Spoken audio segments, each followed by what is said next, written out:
Uma boa noite a todos. Sintam-se todos acolhidos e receptivos para que a espiritualidade possa nos iluminar a mente. Obrigado ao Sérgio pela oração, pelo desejo de que tudo transcorra para melhor aproveitamento de todos nós, pois quem vos fala sempre é o primeiro a aprender com todas as lições, com todas as pesquisas. E nossa fala de hoje está embasada em várias obras da doutrina espírita e também da internet do Seminário de Cura e Autocura do Dr. Andrei Moreira. Outras bibliografia será citada durante a nossa conversa. Então, cura espiritual e a vontade. A saúde é uma busca de todos nós, só que cada um de nós tem um conceito sobre ela. Para alguns, significa força e poder. Para outros, um corpo físico livre de doenças. Outros ainda, prazer e alienação. Afinal, cada um dentro de seus conceitos e sua vivência. E a Organização Mundial da Saúde define a saúde como sendo um estado dinâmico de equilíbrio biopsicossocial. Significa equilíbrio do corpo, da nossa parte fisiológica, da mente, no aspecto psicológico e social e no sentido das relações humanas.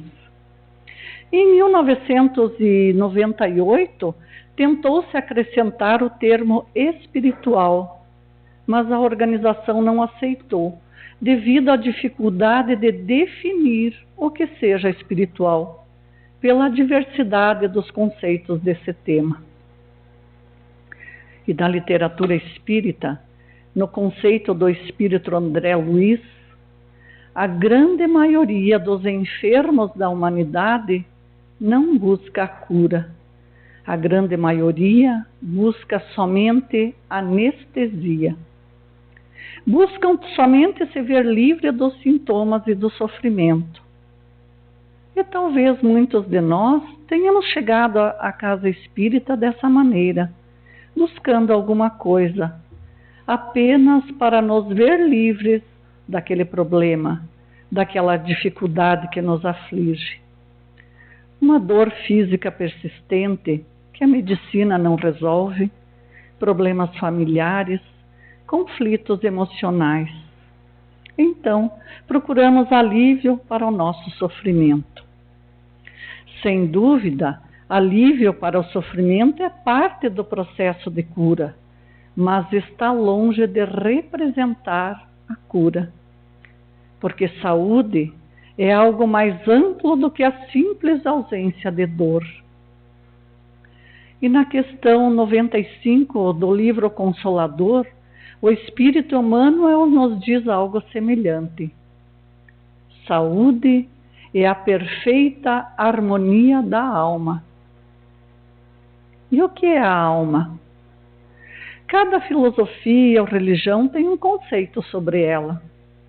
Mas Kardec, na introdução do Livro dos Espíritos, nos diz que para o Espiritismo, a alma representa o espírito encarnado. Então, a alma é o espírito na matéria. E o que somos nós? Somos espíritos eternos que temporariamente estamos na matéria, em experiências intelectuais e morais que a reencarnação nos oferece. Diferente do que costumamos ouvir, que somos um corpo que abriga um espírito. Mas, pelo contrário, somos espíritos que estamos temporariamente num corpo. E Emmanuel nos diz então que é esse ser espiritual e o seu equilíbrio que no sentido comum chamamos saúde. Já nos mostrando que a questão da saúde física como reflexo natural da saúde ou do equilíbrio do espírito. Jesus, o maior mestre, o maior psicólogo, o maior médico de almas que já existiu, em todos os seus ensinamentos nos trazia um convite para a saúde e a cura da alma. E conta o Evangelho que certa vez, Jesus passando por Jericó, grande multidão o rodeava, pois todos queriam ouvir sua pregação sobre o reino de Deus. E junto com suas palavras, era comum fazer diversas curas. Nessa ocasião, ali estava um homem chamado Bartimeu. Bartimeu era cego e mendigava por aquele lugar. Os evangelistas nos fazem observar que cego e mendigo são símbolos psicológicos que nós necessitamos entender, pois são reflexos de nossa vida. O cego é aquele que não enxerga, não só o exterior, mas todo o movimento da alma, aquilo que é a nossa essência, que está no nosso íntimo. O mendigo é aquele que não produz seu sustento, que recebe as migalhas alheias e precisa do auxílio dos outros para sobreviver. Bartimeu era a representação da alma que está desconectada da sua essência, que acredita que a solução para poder viver está fora dele, está nos outros, no exterior. O mendigo estende as mãos pedindo por piedade. E qual é o nosso sentimento em relação a esses seres? Normalmente, temos pena, temos dó. Mas vejamos que ter piedade e dó é diferente de ter compaixão.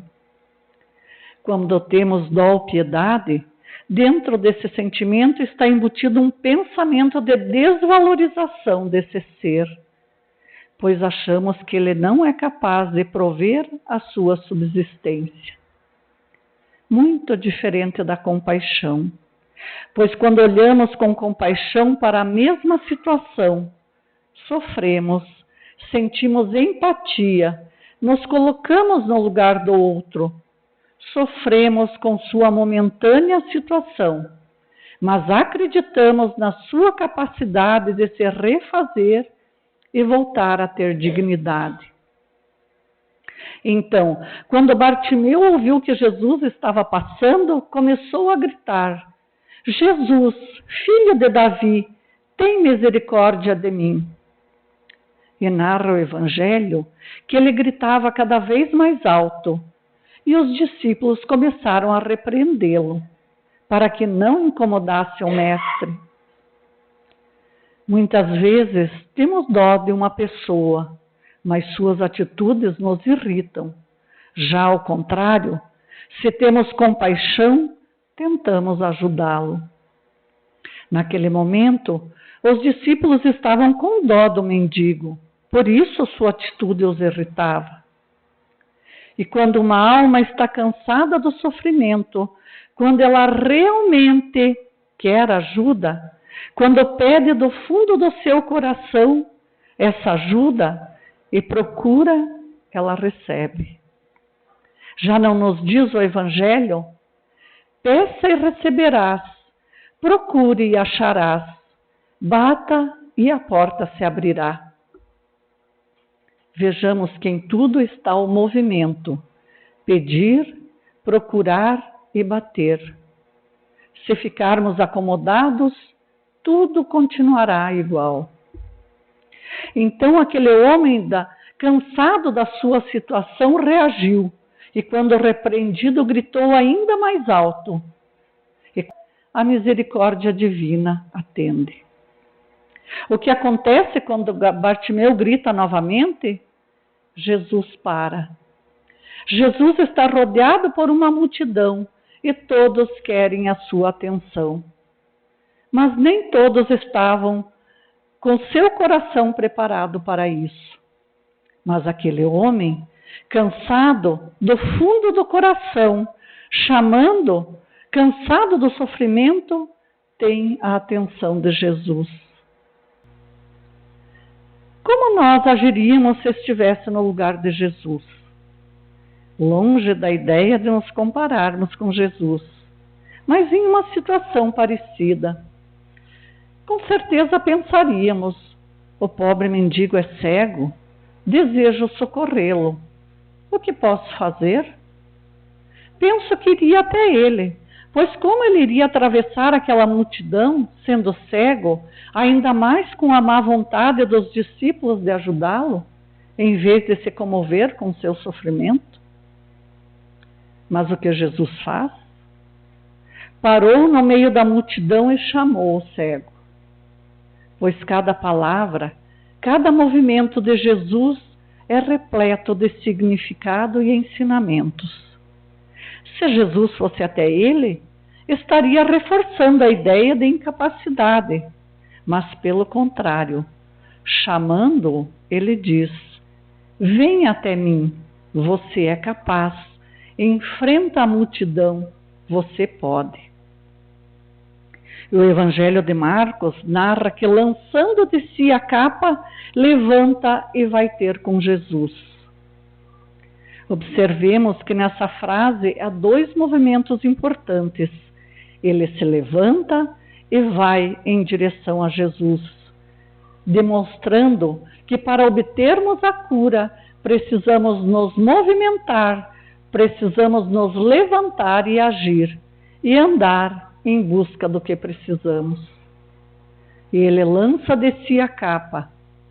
O que é a capa? Na época de Jesus, os romanos instituíram que o mendigo que era registrado como tal recebia uma capa e não poderia dispensá-la, senão estaria fora da lei e não poderia estar mendigando. E em nosso texto, a capa representa tudo aquilo que nos encobre, aquilo que nos esconde, é tudo que nos protege do exterior. A capa é uma representação das nossas defesas psicológicas, das nossas dúvidas, dos nossos medos, das nossas máscaras sociais, tudo aquilo que nos encobre a realidade. Então, naquele momento, lançando de si a capa, Bartimeu demonstra que para ir em direção à cura é preciso se despir dos seus medos, encarar com honestidade quem ele é. Ele vai diante de Jesus, não na nudez física, mas na nudez espiritual, alguém que se mostra tal como é. Assim ele se apresenta diante de Jesus, desprovido de qualquer defesa, aberto à cura. E quem é a multidão que ele enfrenta? A multidão dos seus medos, do sentimento de incapacidade, de todas aquelas palavras que ele ouviu durante toda a sua vida. Você não merece, você é incapaz, você não consegue. Essa é a multidão que ele deve enfrentar. E o que Jesus faz quando aquele homem se apresenta diante dele? Jesus pergunta: o que queres que eu faça? Como assim, pensamos? Jesus não sabia o que ele queria? Ele não demonstrou durante toda a sua vida na terra ter pleno conhecimento do que se passava? Como não saberia o que aquele homem queria? Jesus tinha sim todo o conhecimento e a capacidade de saber o que ele queria. Mas era como se dissesse: tenho tudo a oferecer e sei o que você precisa, mas o que realmente você quer receber? E aqui vemos a frase de Hipócrates, grego da antiguidade, considerado o pai da medicina. Ele já dizia: antes de curar alguém, pergunte se ele está disposto a desistir das coisas que o deixou doente. Então, essa é a pergunta fundamental. É o que a vida pergunta a todos nós. Estamos dispostos a deixar e nos afastar das coisas que nos deixam doentes? E isso se refere tanto ao corpo físico quanto ao emocional e ao espiritual. Se não nos afastarmos dos vícios, nosso corpo fica doente. Se não deixarmos de sentir raiva, mágoas, pior ainda, aquele que sente ódio, é certo que seu espírito ficará doente e vai refletir-se no seu corpo físico. E aqui, do livro Da Alma ao Corpo Físico, de Décio Sandoli Júnior, que nos descreve detalhadamente o desenvolvimento e a transformação das células e a formação do corpo humano. Algo tão maravilhoso. Lendo ali as minúcias nas quais cada célula que se divide sabe perfeitamente o órgão que ela irá formar e qual a sua função.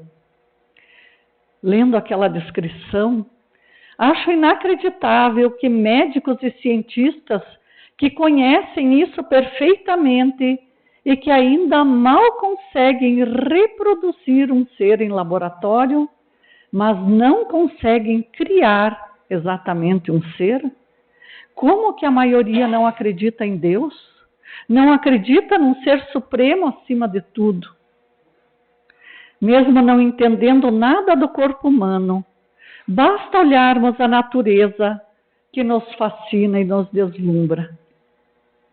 E nos diz Décio, as conquistas, evoluções terrenas ocorrem inicialmente no plano espiritual, para então serem induzidas no plano físico. As partículas do pensamento influem e comandam, modeladas pela vontade do espírito. Elas agem sobre si ou sobre aquele ao qual se destinam, e dessa maneira a oração e o passe também agem na economia orgânica, por meio da interferência benéfica dos pensamentos que comandam as células. E continua ele. Usando o conceito da genética, poderíamos dizer que o espírito contém um genótipo espiritual. O genótipo é o conjunto de todos os genes daquele organismo. Então, o genótipo espiritual, em seu perispírito, é determinado pelo seu grau de desenvolvimento, dificuldades e conquistas no campo moral. Isso certamente estaria influenciando o seu corpo físico, segundo a lei de causa e efeito. Não há milagres, nem desrespeito às leis genéticas. É o princípio inteligente agindo sobre a matéria. A ação dos geneticistas espirituais oferece a esse espírito o genótipo material, mais adequado ao seu genótipo espiritual. Como se o DNA traçasse o roteiro da viagem evolutiva, marcando as características da viagem, seu destino, caminhos, paradas, dores e alegrias. Mas temos que entender que não existe fatalismo, achar que tudo está determinado. O que existe é um futuro provável, mas os destinos são determinados por cada um de nós, individual, nosso livre-arbítrio de nossas escolhas, e podem ser alteradas durante o percurso. Em outras palavras, pode-se mudar o roteiro da viagem, pois já se sabe que o DNA pode ser alterado por ação da genética e de hormônios, e esses sofrem alteração com o estado mental. Portanto, podemos gerar doenças ou evitá-las por meio do DNA, por meio dos nossos atos e pensamentos. pois os fatos da jornada terrena são frutos, são consequências do que plantamos. E ainda do livro Da Alma ao Corpo Físico, definição de pensamento. Pensamento, matéria sutil ou fluídica emanada do perispírito, para transmitir as ideias ou sentimentos gerados pela alma, como as ondas eletromagnéticas que transmitem as imagens de televisão ou os sons do rádio. Assim, sentimento e pensamento parecem-nos uma coisa só, mas são elementos distintos.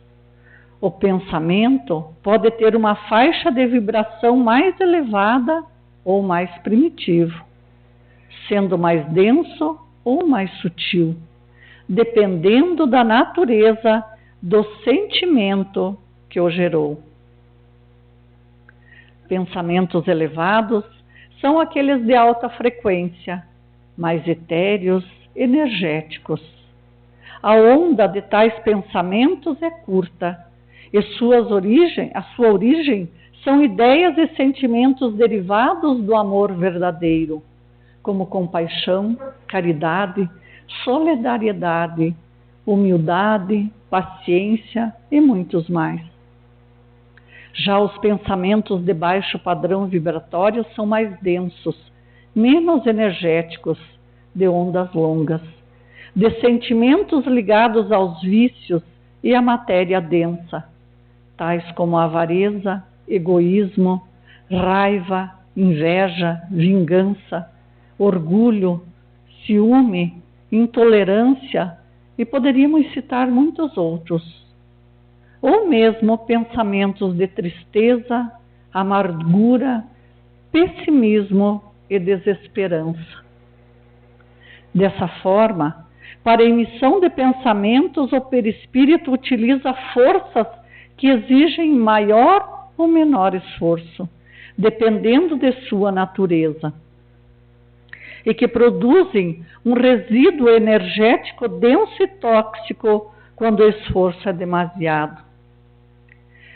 Podemos pensar da seguinte forma: assim como um motor a óleo produz fumaça densa e tóxica quando está em atividade, um motor elétrico em funcionamento emana apenas calor.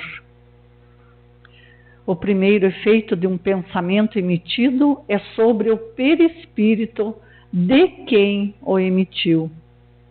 Quanto mais primitivo e desorganizado for o sentimento ou a ideia que gerou esse pensamento, maior será a quantidade e a toxicidade dos resíduos produzidos por ele, e que ficarão impregnados na sua aura. Essa sujeira no perispírito leva o espírito a se manter na mesma faixa vibratória de frequência inferior, atraindo outros espíritos, tanto encarnados quanto desencarnados, que estiverem nesta mesma faixa, fazendo com que haja uma troca contínua de pensamentos. Isso leva a uma tendência da pessoa de permanecer no mesmo estado, até que modifique, por meio do seu livre-arbítrio, seu padrão de pensamentos. Os pensamentos de alta frequência, portanto, são leves, etéreos e higienizadores, e quando emitidos causam harmonização e auxiliam na renovação do perispírito, trazendo efeito benéfico e restaurador.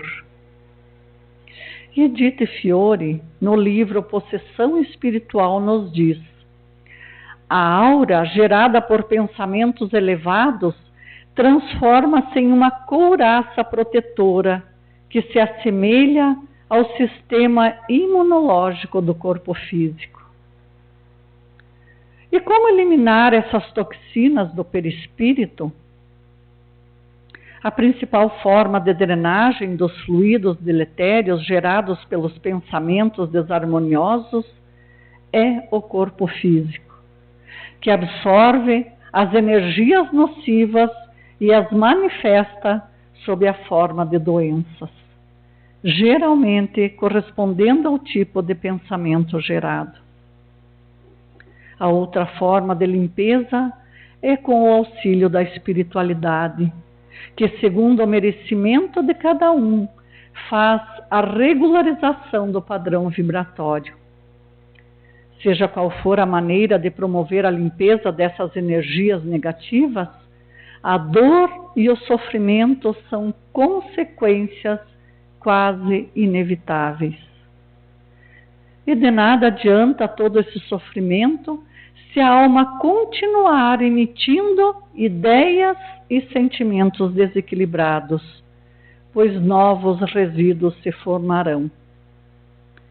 Sendo assim, todos os males do corpo físico são originados de distúrbios do corpo espiritual, e estes são causados por desordens do pensamento, que por sua vez são decorrentes de desvios dos sentimentos, doenças morais ou doenças da alma.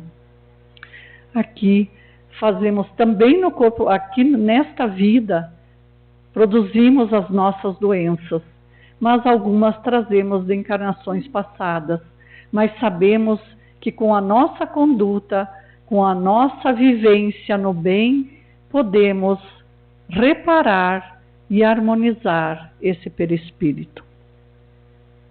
Concluímos assim que somos a única fonte dos nossos sofrimentos, estando no desenvolvimento moral a fonte de todas as curas. Geramos as nossas doenças e, portanto, apenas nós podemos produzir a cura, corrigindo as imperfeições do nosso espírito. Quanto às terapias de cura, são todas formas de apoio que geram oportunidades para a nossa autocura. Assim, não haverá cura se não houver reforma íntima. E o espírito André Luiz, no livro Ação e Reação, completa esse pensamento. A alma humana é uma consciência formada, retratando em si as leis que governam a vida, e por isso já dispõe, até certo ponto, de faculdades com que influem na genética, modificando-lhe a estrutura. Assim, não existe possibilidade de correção material se ainda houver na alma uma fonte geradora de desequilíbrio.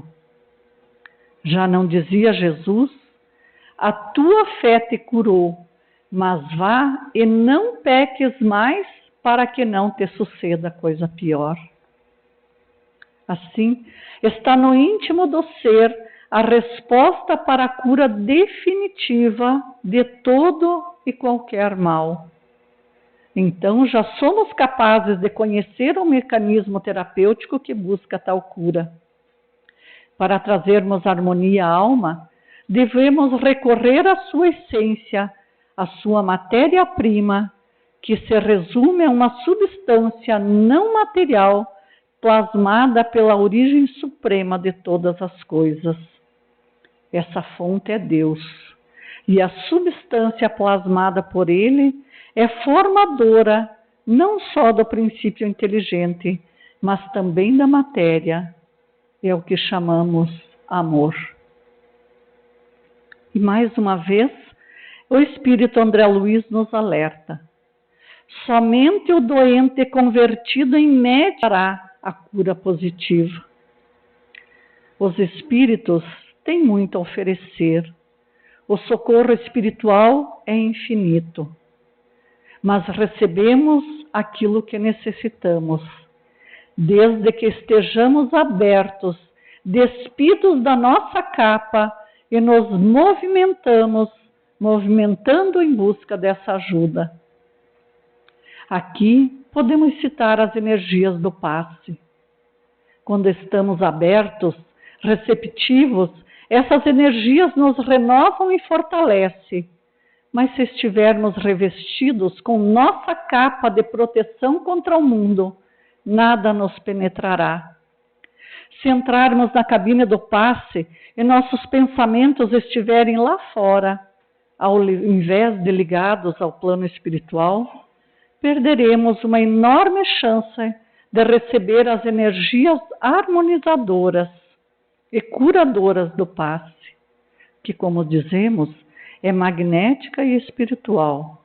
Então recebemos a energia tanto dos médiuns, que com amor estão transmitindo essas energias, as suas energias magnéticas para nós, como também do plano espiritual, que é a mais poderosa.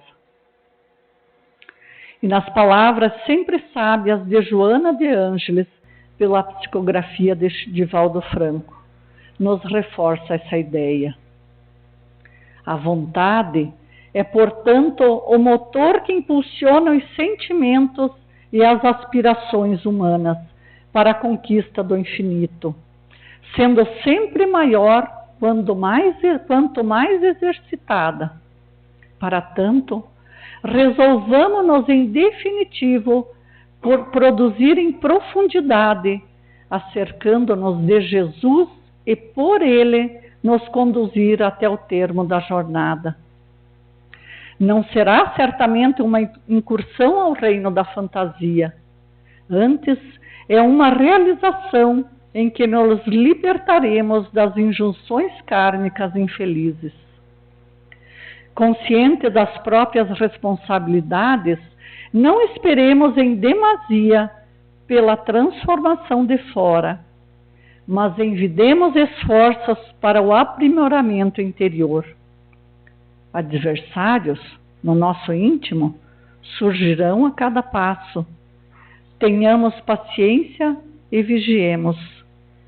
Somente resgatamos o que devemos. Aliciados pelo Senhor, à semelhança dele, encontraremos resistência para superar as dificuldades e vencer limitações que nos retinham até aqui na retaguarda. Nosso guia seguro continua sendo Jesus. E para refletirmos do livro Educação e Vivências, do escritor espírita Raul Teixeira, nos diz o instrutor Camilo: na consciência estão todos os elementos disponíveis para que o indivíduo seja apto ao crescimento para o Criador. Na consciência da criatura está o juiz seguro e implacável, que tanto indica rumos quanto aponta equívocos e suas variadas intensidades e gravidades. Somente nos conselhos que a consciência oferece, já teria o indivíduo as condições mais amplas para que vivesse feliz pelo mundo, caminhando corretamente para a conquista de si mesmo. Que tenhamos consciência do caminho a seguir, que lembramos que sempre que o guia seguro é Jesus, e que o mapa, o GPS que ele nos deixa é o Evangelho. Lembremos que para termos saúde física, emocional e espiritual, está em nossas mãos. Sim, sabemos que temos que resgatar dívidas passadas, mas também sabemos que nossas atitudes atenuam e muito essas dívidas. Muito obrigada pela atenção. Uma boa noite.